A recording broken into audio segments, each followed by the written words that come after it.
Il peut l'arrêter quand il veut. L'exercice du pouvoir fait ressortir le vrai caractère des gens. Et même avec les meilleures intentions, il met à l'épreuve les amitiés les plus solides. L'histoire est émaillée d'exemples. Je ne sais pas ce qui a motivé le choix de Bassirou comme candidat de substitution par Sonko. Mais ce que je sais, c'est que le pouvoir présidentiel en régime présidentialiste, c'est un fauteuil, pas un canapé. C'est une place. Une, pas deux, pas trois, pas six. Et ce que les Occidentaux savent faire de mieux, en dehors de financer le terrorisme, c'est diviser les Africains. C'est dans leur ADN, c'est leur marque de fabrique. Ils vont travailler à distendre le lien entre Sonko et Diomaye. Dès le commencement du régime PASTEF, du président de la République Bassirou Diomaye Diakhar Faye et de son premier ministre Ousmane Sonko, je fais partie de ceux qui avaient très vite vu qu'il y avait un problème. D'abord, je voudrais rappeler que lorsque les dirigeants de PASTEF, le leader de PASTEF, Ousmane Sonko, et son acolyte, camarade de PASTEF, Bassirou Diomaye Diakhar Faye, étaient en prison, je fais partie des Africains qui se sont joints au peuple du Sénégal en lutte.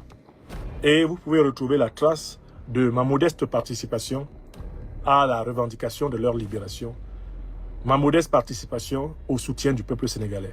Je n'ai pas manqué au rendez-vous. La sortie de prison d'Ousmane Sonko et de Bassirou Diomaye Faye s'est faite dans un contexte un peu flou. Il y a des choses qu'on n'a pas comprises. Il y a des choses qu'on n'a pas vues quand ils sortaient de prison. D'abord, inévitablement, reconnaissons qu'ils sont sortis de prison parce que le peuple sénégalais est resté mobilisé, massivement mobilisé. La pression était très forte. Mais, alors que Macky Sall s'était donné un mal fou pour disqualifier Ousmane Sonko, empêcher Ousmane Sonko d'être candidat, tout le monde a été surpris de voir Ousmane Sonko et son parti PASTEF décider de contourner cet obstacle dressé par Macky Sall avec le soutien des néocolonialistes français en promouvant la candidature de Bassirou Diomaye Diakhar Faye à travers la formule électorale Diomaye Moï Sonko. Voter pour Diomaye, c'est voter pour Sonko. Il faut que les Sénégalaises et les Sénégalais qui m'écoutent nous aident à comprendre encore mieux ce qui s'est passé là. Sur la base de quoi Ousmane Sonko a-t-il renoncé à son droit à la candidature? 1. On lui avait mis une justice instrumentalisée sur le dos pour l'empêcher d'être candidat. 2. Un conseil constitutionnel aux ordres de Macky Sall et du néocolonialisme français faisait obstacle. 3. Ses propres camarades de PASTEF se sont accordés avec lui pour contourner cet obstacle en promouvant la candidature de Bassirou Diomaye Diakhar Faye. Et par conséquent, PASTEF est entré dans l'élection présidentielle, eh bien en 2022 ou 2023. PASTEF est entré en 2023 dans l'élection présidentielle en ayant renoncé à sa souveraineté de parti de gouvernement. Et ça, c'est le point de départ de toutes les dérives. À partir du moment où PASTEF a accepté qu'une force politique extérieure, que ce soit Macky Sall ou le néocolonialisme français, lui impose de renoncer à son candidat, qui était alors naturel, le charismatique Ousmane Sonko, à partir de ce compromis, le verre était entré dans le fruit. C'est la première erreur. On leur a dit, on vous libère, on vous laisse battre campagne, à condition que ce ne soit pas Sonko. Et ils l'ont accepté. À partir du moment où ils l'ont accepté, le rapport de force s'est inversé à l'intérieur de PASTEF entre les militants du panafricanisme révolutionnaire et les militants de l'évolutionnisme néocolonial. Voilà l'analyse que je fais, le point de départ de tout. À l'intérieur de PASTEF, le panafricanisme révolutionnaire a été doublé par l'évolutionnisme néocolonial. Puisque c'est pour plaire à Macky Sall, pour plaire aux néocolonialistes français, qu'on a bloqué la candidature de Sonko. Dès lors que PASTEF l'a accepté, PASTEF entrait sous la tutelle, eh bien, d'une partie de la bourgeoisie comprador sénégalaise, issue du colonialisme et du néocolonialisme français, PASTEF entrait par là même en deal avec l'oligarchie néocolonialiste française. Ça, c'est le premier point. Le deuxième point, tout cela allait se traduire, bien sûr, par une victoire de PASTEF, incontestable aux élections. Mais alors que PASTEF a gagné les élections législatives, alors que PASTEF a gagné les élections présidentielles, PASTEF s'est mis à partager le pouvoir avec les élites compatibles avec le néocolonialisme français. La composition même du gouvernement sénégalais témoigne de ces compromissions. Et il n'y a qu'à voir ce que j'ai donc appelé le tricéphalisme du gouvernement sénégalais. J'ai observé que le général Biram Diop, qui est un homme très introduit auprès de l'OTAN, très introduit auprès du néocolonialisme français, qu'il était là pour veiller aux intérêts néocolonialistes et impérialistes en contrôlant l'outil de la puissance, l'armée. Ousmane Sonko, Premier ministre, a lui-même dénoncé plusieurs ministres qui ne lui obéissaient pas et qui semblaient ne même pas obéir au président de la République lui-même. Il y a eu quelques remaniements, mais le gouvernement sénégalais est encore un équilibre entre les forces de l'ancien régime néocolonialiste, néocolonisé, pro-France-africain, et les forces révolutionnaires pastéfiennes.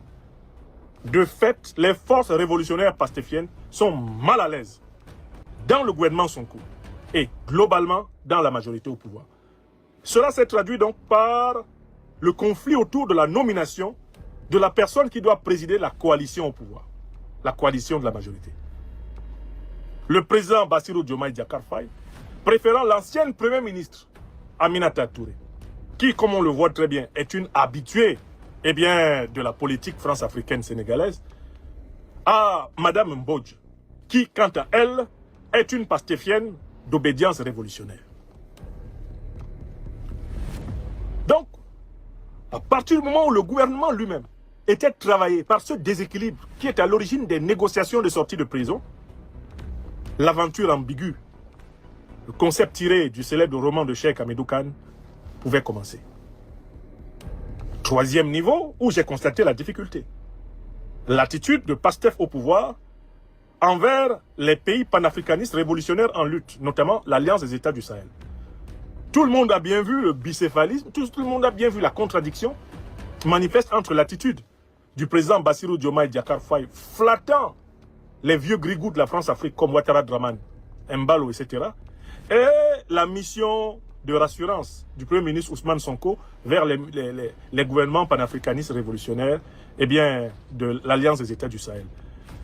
On a bien vu que le pouvoir PASTEF souffle le chaud et le froid.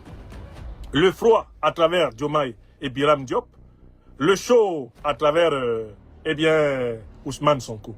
Et que, quelque part, ce pouvoir, diplomatiquement, allait à U et à Dia. À U et à Dia. À U et à Dia. Troisième indice troublant de toute cette affaire. Quatrième indice. On s'est rendu compte que les deux tempéraments de l'exécutif sénégalais actuel sont incompatibles. Par exemple, le Premier ministre chef du gouvernement, qui est du même parti politique que le président de la République, normalement n'a pas besoin d'exposer ses désaccords avec le président de la République dans une réunion publique, qui plus est en présence d'un chef d'État étranger. Or, Ousmane Sonko, plusieurs fois, a exposé ses désaccords avec le président Bassirou Diomaye Faye dans le cadre officiel, public, et même parfois en présence de dirigeants non sénégalais. Ce qui est le signe d'un véritable malaise à la tête d'un exécutif. Si le Premier ministre ne peut pas discuter de ce qui ne va pas avec le président de la République et qu'il est obligé de régler ses comptes, ou plutôt ses désaccords avec le président de la République en public, cela veut dire que le pays est mal gouverné. Le pays est divisé à son sommet. On connaît les positions classiques de PASTEF. Le programme de PASTEF demande le démantèlement du franc CFA. Depuis qu'ils sont au pouvoir, Bassirou Diomaye Diakhar Faye et Ousmane Sonko ont du mal avec cette question de la mise en application de cette partie du programme de PASTEF, le démantèlement du CFA. PASTEF est l'un des partis qui a même rédigé le programme de démantèlement, les étapes qu'il faut suivre. J'ai lu le programme, j'ai lu le projet de PASTEF. Il est encore sur le site officiel de ce parti. Je pense pastef.org. Je l'ai lu. PASTEF, dans l'opposition, avait déjà expliqué les étapes qu'il suivrait pour sortir du CFA.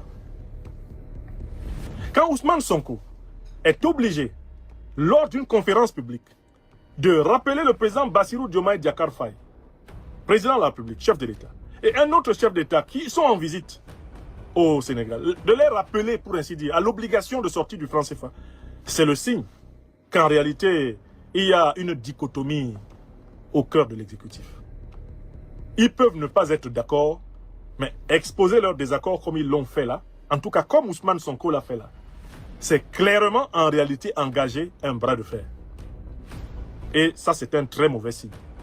J'ai toujours dit, et j'ai toujours prévenu mes frères et sœurs sénégalais, qu'un bras de fer entre Sonko et Diomaye, qui se traduirait donc par un affrontement par partisans interposés, serait l'occasion pour le troisième larron, Biram Diop, de prendre le pouvoir et de dire qu'il veut rétablir l'ordre. C'est dans des circonstances similaires qu'au Bénin, à la fin des années 60, Mathieu Kérékou s'empara du pouvoir. Parce qu'il y avait 5 individus qui avaient une présidence tournante, ou plutôt 3 individus, on les appelait le triumvirat.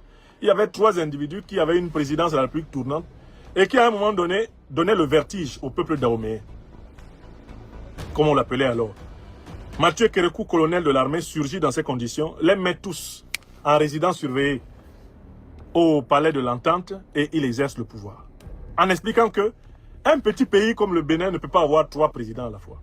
Le comportement de Sonko est de nature à créer une ambiance où on pense que le Sénégal a 2 présidents à la fois. Que le Premier ministre est un président et que le président de la République est un président. Dans ces conditions, bien souvent, c'est la grande muette qui surgit et qui neutralise tout le monde. Et elle a un bon prétexte dans ces conditions-là pour le faire. C'est qu'elle prétend qu'il y a du désordre. Et que le désordre n'est pas bon. L'armée n'aime pas le désordre. Attention au troisième larron. Enfin, j'ai souligné un 5e point sur lequel ils sont partis dans tous les sens. C'était effectivement leur engagement panafricaniste révolutionnaire auprès de l'Alliance des États du Sahel. Ils ont déserté le terrain de la lutte antiterroriste.